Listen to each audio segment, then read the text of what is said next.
欢迎来到明星新闻中国渠道，点击订阅频道，不要错过当天最热门的新闻。在人间收官撒糖，贾小朵、徐天圆满相守，赵丽颖暖心发文引全网共鸣。赵丽颖演的《在人间》终于完结啦，真是了不得的事儿。这部剧才8集，5天就看完了，可能是集数少的缘故，或者热度不高，搞得连点映都没搞，轻轻松松就追完了。从故事结构说，最后那一幕就像打开了一个大灯泡，整件事儿的真相呼之欲出。其实这是男主徐天为自己的心灵治疗开了一场派对，还带着好几个自己来参观。赵丽颖演的贾小朵，其实是徐天心里藏的另一个小我。除了贾小朵，王阳明、于丹、柳条儿和铁林也是徐天的别扭朋友。不过，贾小朵是徐天赋人格中最强大、最有力量的一个，也是最爱他的一个。在最终的高潮时刻，石医生让贾小朵选是和徐天一起消失，还是自己消失。结果，贾小朵竟然选择了自己跑路，放弃了跟徐天一起的机会，这可真是个大牺牲。这也是贾小朵这个副人格与其他4个副人格最大的不同。贾小朵的主动性更强，力量更强大，甚至比主人格更强。其实，贾小朵就是徐天心里一直想当的那个硬气、不怕事的侠女。剧里那个1101号房，其实是个治病的地方。之前他们共同住的家，其实是一场梦。贾小朵一个个把徐天的小伙计赶走了，自己也选择了放弃，所以看上去徐天的问题好像解决了。徐天一走，石医生跟助手聊了2句，结果毫不留情地撕下了真相的面纱。贾小朵其实没蒸发，她还在徐天的身体里。最后的惊喜告诉我们，贾小朵还是在宛如未曾离开一样。就说徐天把她给藏起来了，就像把秘密藏在了心里，没人知道。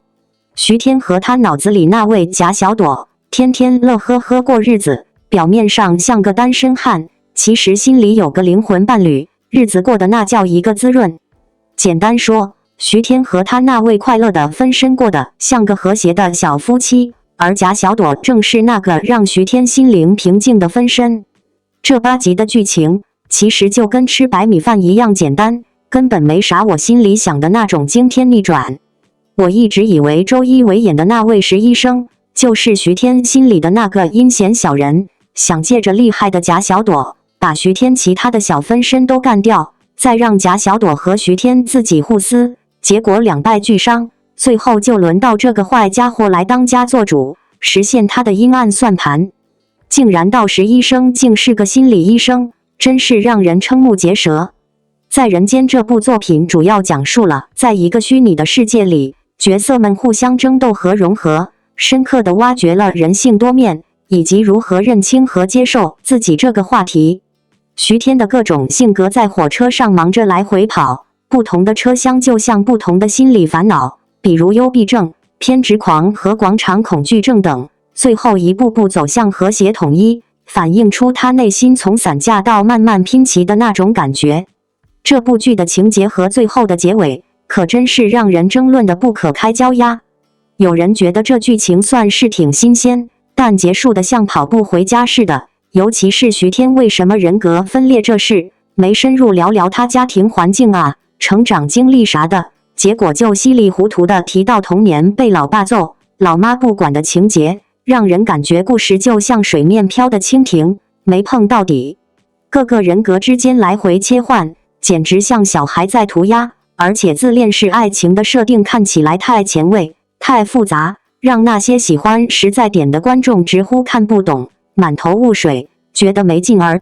这也是导致这部剧观看人数不咋的主要原因。这出戏开局的时候每集有6个广告，估计是为了赵丽颖粉丝的4亿扔钱，不过后来就缩水成2个广告了，看来热度没能达到平台和赞助商的心理预期。就算有赵丽颖这位人民偶像的吸引力，这部剧还是属于那种自恋式的水仙剧。它的风格走的是轻松情节和强烈意识流的路线，毫无疑问，这种剧的观看门槛不低，主要吸引那些在现代都市中苦哈哈、孤独寂寞的年轻人，还有一些乐于研究人性、性格和心理的观众才会去追。这部剧的故事实在是太简单了，前2集就像是拼图一样，搞得人看得迷迷糊糊的，估计不少观众就此撒手不干了。留下来的要么是真爱粉，要么就是好奇心虫，想知道这剧到底想说啥的。在人间这部剧作为咱们国内的头一部水仙剧，在创新上真是有胆量的不得了，值得一顿夸。甭管赵丽颖之前喊得多么算你妹，惹了多少唧唧歪歪，但她愿意跳出那圈，拍这种前卫剧，还参与弄出品，说明她在演戏上真心有追求，挺不容易的图文打卡计划。在人间终于画上句号，赵丽颖化身贾小朵发言称，从黑夜熬到天亮，我会一直跟在你身边，今后寸步不离。双引号，这部剧就是在喊自个儿好好爱自己，跟自己做朋友，别再拗了。该剧有亮点也有不足，它以独特的视角和大胆的设定，为国产剧的创新做出了尝试，虽然在剧情设置和表现方面还有很大的提升空间，但也给观众带来了全新的观剧体验和一些思考。在人间终于迎来了收官之日，贾小朵与徐天的命运线在无数波折之后，终于走向圆满的相守。这不仅是剧中人物的归宿，更是观众心中久久悬念的温柔落地。剧集自播出以来，便因其意识流的表现方式、多重人格的心理结构和现实题材下的艺术表达，引发了无数的解读与争议。但在结局这一刻，编剧与导演选择给观众一个治愈的答案，让情感线回归温暖，也让每一位陪伴剧集走到最后的观众获得心理上的释放。赵丽颖饰演的贾小朵这一角色，从初登场时的温柔、隐忍、敏感，到后期逐渐显露出的坚韧、独立、清醒，其演绎过程几乎是一个完整的人格疗愈进程。她并非单纯依靠爱情拯救自己，而是在不断的自我认识、自我救赎的过程中，才最终与徐天走到了一起。这种先爱自己，再爱别人的逻辑安排，在如今的影视剧中并不多见，而在人间则巧妙地通过赵丽颖的层层演技，清晰地传达出了这种主题。在大结局播出之后，赵丽颖也发布了一则简短却意味深长的动态，要记得爱自己。这8个字简单却直击人心，仿佛是对角色的总结，更是对所有观众的真诚劝诫。从花千骨的懵懂牺牲，到知否的隐忍成长，再到幸福到万家的正直坚韧，赵丽颖这些年来在每一个角色中都在传达女性自我意识觉醒的力量，而这次的贾小朵，则是她彻底完成这一转型的一个里程碑。在剧中，徐天一直扮演着引导者与陪伴者的角色，他并不拯救贾小朵，而是在他疗愈自我过程中的一个催化剂。这种感情结构的设计，打破了传统男主为女主解决一切的套路，而是赋予女性角色更大空间与主动权。最终2人能够圆满相守，并非出于命运的安排，而是因为彼此在各自成长之后，依然愿意牵手前行。值得注意的是，在人间是一部实验色彩极浓的作品，它并不一味迎合大众情绪，反而通过多重人格隐喻、现实与意识流的交织，以及对人性深层的探讨，挑战了观众的理解力与情感承受力。尤其是贾小朵的人格裂变设计，在赵丽颖的诠释下，并非浮夸或者戏剧性夸张，而是一种由内而外的渐变。她用一种克制却细腻的方式，演绎了一个受创而又复原的女性心灵。在网络讨论中，有不少人提到赵丽颖这一次的表演看似平淡，却越想越深刻，这是对她表演风格的极高评价。从前的她，或许还会有观众认为演得不够有层次，但如今，她已经能够用最小的动作和眼神，传递出角色最复杂的情绪。演技的高阶，正是在于细节中隐藏的张力，而非大起大落的情绪展示。赵丽颖此次用实际表现向大众证实，她已经完全走出了流量标签，成为了一名真正有控制力与深度的表演者。我们常说，一部好剧不仅要有强情节，更要有共情力。在人间虽在播出初期因节奏与结构被部分观众质疑看不懂，但随着剧情推进，越来越多的人开始意识到，这其实是一部需要慢慢读懂的作品。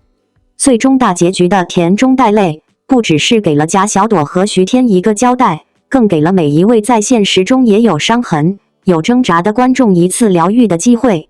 而赵丽颖这次在剧中后发出的那一则爱自己的动态，更如一场温柔的告白。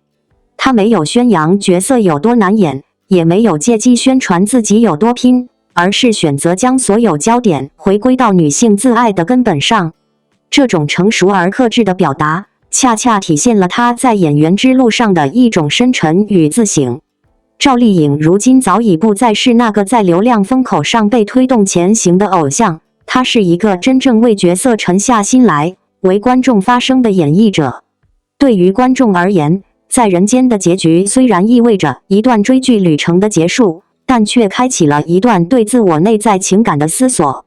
正如剧中贾小朵所经历的，每个人都可能在生活中经历裂变与伤痛，但只要我们依然愿意面对自己、认识自己、温柔地爱自己，我们便依然在人间。亲爱的观众朋友们，如果你也是在追在人间的旅途中收获了情绪的起伏、心灵的共鸣，那就请你记得赵丽颖的这句提醒：爱自己。无论现实多么残酷，也请不要忘了你值得被温柔对待。而真正的温柔，首先应来自你自己对自己的接纳与守护。赵丽颖用贾小朵告诉我们，人间虽然不易，但只要我们彼此牵挂、彼此善意，就还有光，还有希望。未来或许我们还会见到赵丽颖出演更多风格不同的角色，也许是下一个酱园弄的民国大女主，也可能是完全颠覆自我的现实主义人物。但可以肯定的是，走在演员这条路上的她，已经拥有了慢火细炖的能力，不急躁，不讨巧，只凭真诚与专业打动人心。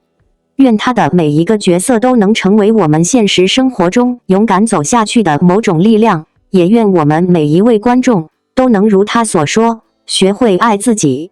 从赛车手到人鱼王子，王一博撕裂标签，打造前所未有的艺术奇观。王一博人鱼跨3届，文艺片核弹引爆电影之夜，冲上热搜第一。我们突然发现，这个男人的艺术版图早已超越地球维度。赛车手、舞者、演员，如今竟要化身撕裂3届的人鱼。人鱼越界，文艺片的核能进化论横跨大兴安岭冻土、东南亚玉林、日本海岸线。王一博需掌握鄂温克语加日语加潜水3重技能。剧组跟拍医生直言，他肺活量测试破了演员组纪录。白天演挣扎的人鱼秀演员，夜晚变雨林偷猎者。预告片里他指甲缝的污泥被显微镜女孩爬出是真苔显不是化妆。全能战神的暴风成长为演出逃亡戏份，漂移过弯镜头无替身拍摄。人鱼水中舞蹈片段被北舞教授认证具备职业舞者肌肉控制力。零下30度赤身拍冰湖戏，体温降至30 Celsius 仍坚持。导演喊卡时救护车已候场，电影之夜投票开启3小时，人鱼票数断层领先。影评人惊呼，这是流量与品质的量子纠缠。当王一博在冰湖中破水而出时，我们终于看清所谓全能偶像不过是把每个身份都活成极致艺术的疯子。正如他擦着冰碴说的，一人鱼从来不是传说，是凡人把血肉之躯锻造成艺术容器的过程。此刻起，你投出的每张票都在为中国电影写下新的神话。从最初的街舞少年到如今的电影主角，王一博的职业生涯如同一场不断自我打破与重构的旅程。他从未停下脚步，而是在一次次挑战和转型中展现出强烈的艺术野心和不可忽视的成长潜力。